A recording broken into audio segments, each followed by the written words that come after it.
Hi, I'm Ashley Guzman, and welcome to another episode of Disaster Empire Quick Views, where we connect with thought leaders and innovators in the space of resilience. This time we have Sarah Armstrong-Smith with us. Very excited to have her here to talk about her new book, and really want to thank you as the audience for joining and ask you to please subscribe and like, as that helps to grow the channel. Before we start, I am going to hand it over to Sarah to share her bio very briefly for those of you who might not already know her. Hi, Sarah. Welcome. Thank you, Ashley, for inviting me. Delighted to be here today. Excellent. Could you share a little bit of your background for the audience before we jump in? Yeah, thanks, Ashley. So I'm currently the Chief Security Advisor at Microsoft. So I've been at Microsoft for just over 2.5 years. But my career goes back over 25 years. I started off in business continuity, actually working on the Millennium Bug.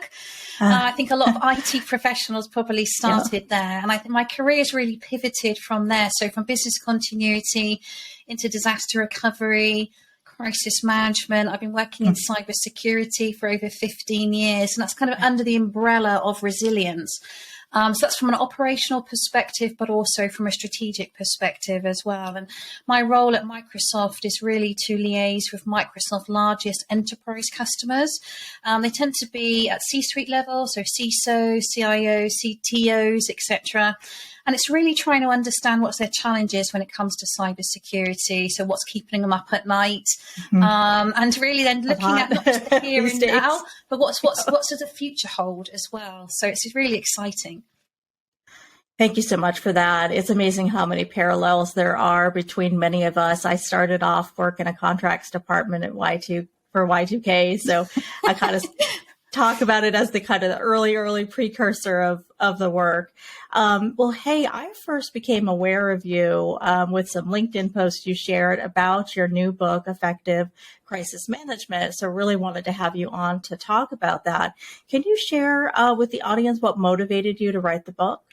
Yeah, I have it here just to show people. So actually, it was all done by accident. I never really intended to write a book.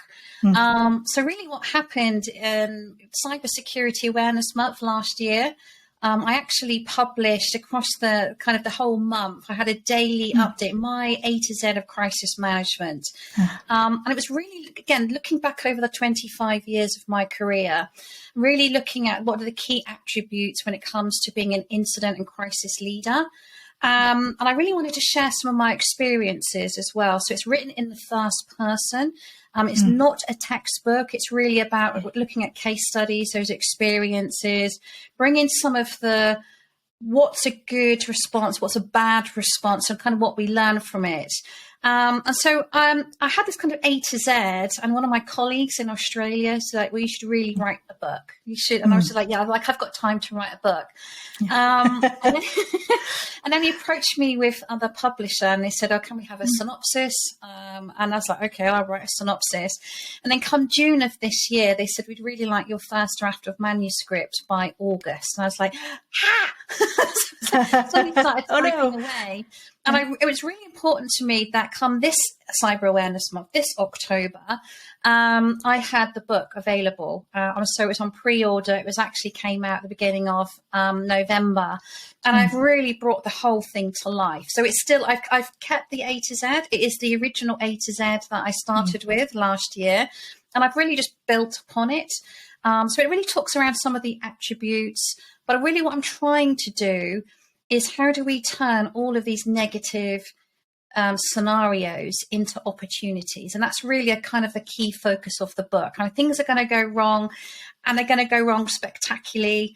A lot of the case studies that I talk around are kind of the worst examples of their kind.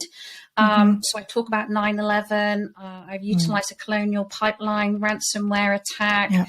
And so there are various different things, but it's always about the lessons learned. What can we, where's the opportunity? How can we do better? And a lot of it stems around the culture of the organization and really kind of looking at, as I say, what does it mean to be an effective leader?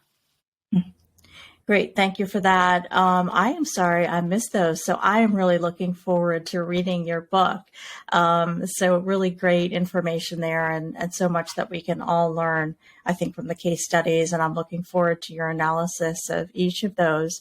So I think I'm one of the people who is your audience for the book, but who else do you think should read it and would gain from taking a look at it? It's really targeted at incident and crisis leaders. So it's really around the strategic response. But I think it plays very well to the operational response as well. And really what I'm trying to look at is really trying to understand, as I say, we're not just here to manage major incidents. There's a lot of in terms of how we can change the culture of the organization. I talk a lot about the fact that, how we deal with incidents is potentially more important than the incident itself. So there's a lot in there that focuses around building trust, having empathy, really diving into the employees of the organization. So what happens if they have a grievance? What happens if they make a mistake? Particularly in a cybersecurity, one of the things I really hate is when people are called the weakest link. No, it's a user's fault because they clicked the link, because they did these things. And what I'm trying to make sure that if people do make mistakes, if they have grievances, if they have kind of the whistle blowing, there's something wrong with the culture of the organization. So what I'm really trying to do is explore all of those elements end to end and really explore some of those challenges with regards to how we manage not just major incidents, but if you have product recalls, how you build the trust, how you have transparency, how you have empathy for people, and then how would you make sure that it provides that longevity as well. So we don't want it to just be the crisis management, the incident responders, cybersecurity, resilient business continuity, all those kind of related subjects. For a lot of people, the first time they meet these groups is when something bad has happened, and therefore they tend to get associated with bad, negative things. And what I'm trying to do is how do I associate with good things, good practices? And I think actually when you have effective crisis management and you have all of those things built in end to end, it can be a real differentiator for a company. I really like that overview and the thought of, so much in the cybersecurity space, it feels like on the other end, like a test, right? And sometimes you fail that test and it makes you feel badly. So really like that idea of the education piece, I think, ultimately, right? Because people really need to be educated on what to look for that, the bad actors utilize to try to hack, right, our sociology and our psychology with that. So. And what you were saying at the end really leads me into my next question for you, which I ask all of my guests, is how do you define resilience? In the UK, OpsRes, right, has been huge, and we're talking about organizational resilience with the PSI's standard, and all of us, across the globe are talking about it. But how do you define it today? I think the important thing is, for the best will in the world, we can't stop incidents. Incidents are going to happen. And I think even with the global pandemic, it's just shown us the fragility of the supply chain and how interconnected we are. So it's like I say, incidents are going to happen, and they're going to happen at scale. But I think there are some incidents which provide seismic changes. And we talked about Millennium Bug, 9/11 as being one of the global pandemic. We've also witnessed one of our worst cyber attacks in history, which is SolarWinds. And obviously we're seeing the example of a hybrid war in Ukraine at the moment. So a lot of things about resilience is anticipation. It's anticipating that these things are going to happen. These things are going to they're going to happen at a kind of a big scale, but it's your ability to bounce back from all of these type of events. But it's be able to predict that those events are going to happen, be able to plan for them, and also be able to respond at speed and be able to kind of take the business forward. So it's really about the anticipation, the planning for these type of events. And I think, as I say, resilience ultimately is not avoiding incidents. It's accepting that incidents happen, and then how you deal with it is the kind of the core of what makes effective resilience in essence. Thank you for that. So I know that you're very passionate about IT at InfoSec, But I saw in your background that you also had an interest in psychology and sociology. And how did that lead you to business continuity? Yeah, it's a big area of focus. So I always, the way I describe myself is I'm on the business side of security, particularly around the people side of security. And how that came about is my dad used to be in the Royal Air Force. And so he used to work in psychiatry. So when I was little, we used to live in Germany, and it was the time of the Falklands War. And it was very much so in 1982. I'm kind of rolling the clock all the way backwards. And I was kind of used to sort of play around the hospital, and we started to see soldiers that were coming back from the Falklands War. And this is the first time since World War II that all British forces were all combining together under a short period of time. And I really started to see the difference between those soldiers that came back with physical injuries versus mental injuries. And I think post-traumatic stress disorder was relatively new at this time. There's always been a stigma around PTSD and those type of things. And also at the same time, it was kind of the height of the IRA, and particularly they were targeting British forces and British families. So I had this acute awareness, let's say, of a lot of things that were happening around me. And I was very interested with regards to the psychological aspects of why people do what they do, fundamentally, but also in terms of a big area of focus that I talk about is the well-being as well. And how kind of stress can manifest itself, the requirements for emotional resilience, not just in terms of the operational resilience that we talk about, and then kind of all of those things combined. So when I was at college, I decided to actually study psychology, and it's kind of sociology kind of came with it in essence, but that's how that came about. But I've always been fascinated with the people aspects of security and resilience. And I think sometimes we lose focus about what we're here to protect. I think particularly when we think about cybersecurity, we think we're here to protect infrastructure, but actually we're here to protect people and we're here to protect data. And I think it's really important that we think about those things as well in terms of why we do what we do.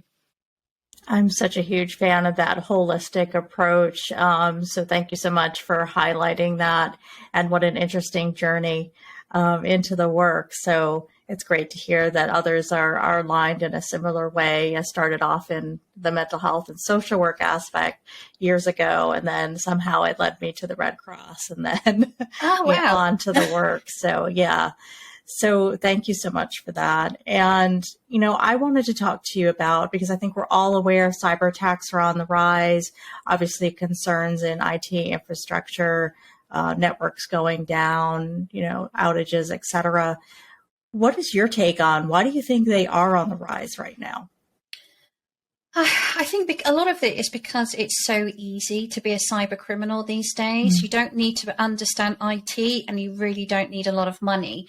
So we're starting to see the rise of access brokers, particularly on the dark web. So it's very easy to be able to buy and sell information. And over 80% of all cyber attacks start with some kind of credential theft. And this is what a lot of the attackers are after. So actually your identity is really important. That's kind of what they're after. And we're just sort of seeing that increase, that cyber crime really does pay. I think there's some stats around by 2025, it would be an $8 trillion enterprise and even be more profitable than the drug trade. So so as I sort of say, the barriers to entry are very, very low. So we have everything from opportunists to organized crime right through to nation state actors and kind of everything in between, really. And I think a lot of people don't realize that it's being treated as a business, right? It's very not just an individual hacker or a teenager, sitting in a room. That's really not what's happening today. It really, as you're saying, it's organized crime, and it's quite profitable, sadly. Thank you for sharing your perspective on that. So I wanted to round out with the questions I had for you on what are you anticipating for the year ahead? What should people be looking out for in terms of risk or concerns in 2023? It's very much a lot of the same. So most attacks start with some kind of phishing, so email compromise, those type of things that people are aware of. And we sort of see the increase in ransomware attacks, but also those sort of nation state actors. I think the biggest lesson learned, and it's probably one of the biggest lessons, particularly what we're seeing in Ukraine and Russia right now, is this use of a hybrid warfare. So you have your kinetic warfare, your traditional warfare, but we're starting to see a huge increase in cyber attacks, but also information warfare as well. And particularly with the cyber attacks, we're seeing this willingness to move from not just disruption to destruction. So a lot of the malware that we're seeing, a lot of the cyber attacks are very much focused around critical infrastructure and trying to cause as much damage as possible. And I think that's like I say, that because of that willingness and desire for a lot of the cyber actors to go that one step further. The other thing that people need to be wary about is disinformation campaigns. And again, we're starting to see this as a big area of focus, particularly with regards to Ukraine, the level of propaganda. And that level of propaganda, particularly from Russia, is nothing new. They've been utilizing this since the Cold War. But what we're saying, because there's so much use of social media, and what we're seeing is a lot of fake news that's being propagated, doctored images, images that pretend to be from the current war. They're not even from this war. They're from a completely different war. And it's all designed to stir up emotion. So there's a psychological manipulation there. And I think it's something to be mindful of about how the attackers utilize people and the vulnerabilities of people and the things that they're feeling. So we sort of said, and they follow the news of the day. So as we sort of said, that the Ukraine war is very topical. It's very emotive. So there'd be propaganda aimed at the Ukrainian people. There's propaganda aimed at the Russian population. There's propaganda specifically aimed at Western allies and NATO forces and all of those. So it's something that people need to be mindful of. And even for Microsoft, it's a big area of focus going forward. So if people are utilizing Bing or search engines, there's a reliance on not just like Microsoft, but Google and others, how we can propel and how we can show legitimate sources of information. And how do you know if an image has been doctored or changed? And so what we're trying to do really is share information as much as possible. So educate the public, not just enterprises, but trying to get this information out there as quickly and as rapidly as possible so that people can be aware of how they're being targeted. And as technology improves, a lot of the attackers are going backwards. So they're favoring social engineering techniques. So if I can get you to willingly give up your credentials, it's going to be a lot easier for me to get you to give them up to me, as opposed to trying to get malware into the environment or trying to exfiltrate data out. So that's where the increase is coming from. It's very much the same type of attacks, but the scale of the attacks and the methods that they're utilizing are evolving. And as you sort of said, Ashley, it's really around that kind of enterprise view of the world, particularly when it comes to organized crime. Sarah, thank you for bringing up such an important topic, because I think a lot of people don't think about the use of propaganda, and especially today. And, obviously it was used during the Great Wars, and then in Vietnam War, particularly for the U.S., but also influencing, right, others, and it's continued. So as you're describing, and I think a lot of people don't think about that, or how it may be affecting them and the way that they're digesting information. And I think in our roles, like you're saying, it's so important for us to be aware of, disinformation and propaganda, and trying to provide the most accurate information we can to our organizations and leadership and the people that we work with. And it's challenging, just like you said. So really looking forward to companies like Microsoft and others bringing good information forward and helping people to understand how to have that critical thinking aspect of really looking at the information that they're receiving, and that it's healthy to question, right, in a good way, to get as much information as possible and look at the sources of where that's coming from. So a great and timely topic to share. Hey, before we wrap today, is there anything else that you'd like to share with the audience that's been on your mind or you think would be helpful for others to be thinking about going into this year? I think one of the key things is just trying to make, I think cybersecurity, resilience as accessible as possible. And so one of the things that I'm really keen on is really trying to put everything into as easy language as possible to explain, because cybersecurity really does impact on everybody, no matter where they are, no matter what they're doing. And I think one of the big benefits that we've even seen from the pandemic, and I always like to think about what's the positive, what's the takeaways, where are the opportunities? And a lot of businesses are evolving at scale. So they're entering new markets, they're introducing new products, new services, new customers, new ways of working. And so when we're talking to the business, we're talking to marketing, we might be talking to HR, we might be talking to commercial teams. We have a really great opportunity to bring cybersecurity, bring resilience to life in what it means to them, because we don't want to stifle business. We want to innovate, want to do all these cool things. Right. But cybersecurity, as I say, really does touch into every single aspect of every single person's life. And it's not going to go away. So that's the thing that we've got to be mindful of, is how do we make sure that people understand how things are changing, how things are evolving, and make it as realistic as possible for people. Absolutely. So Sarah, as we wrap today, do you have a fun fact that you'd like to share with the audience? I probably I shamelessly use my dogs. I just talked about how cyber awareness and these type of things. So if you follow me on LinkedIn in particular, I post lots of cyber awareness briefings, and I use my dogs, actually. And it sounds really bizarre, but I tell stories and I use analogies, and sometimes it just gives people a little bit of a smile. And that's what I'm just trying to do. I'm trying to make cybersecurity as relatable as possible. So we can raise a smile, we can change people's opinion, but there's a real serious undertone to what I'm seeing. It's just the fact that I use my dogs as a way of kind of bringing it to life. Great engagement as well.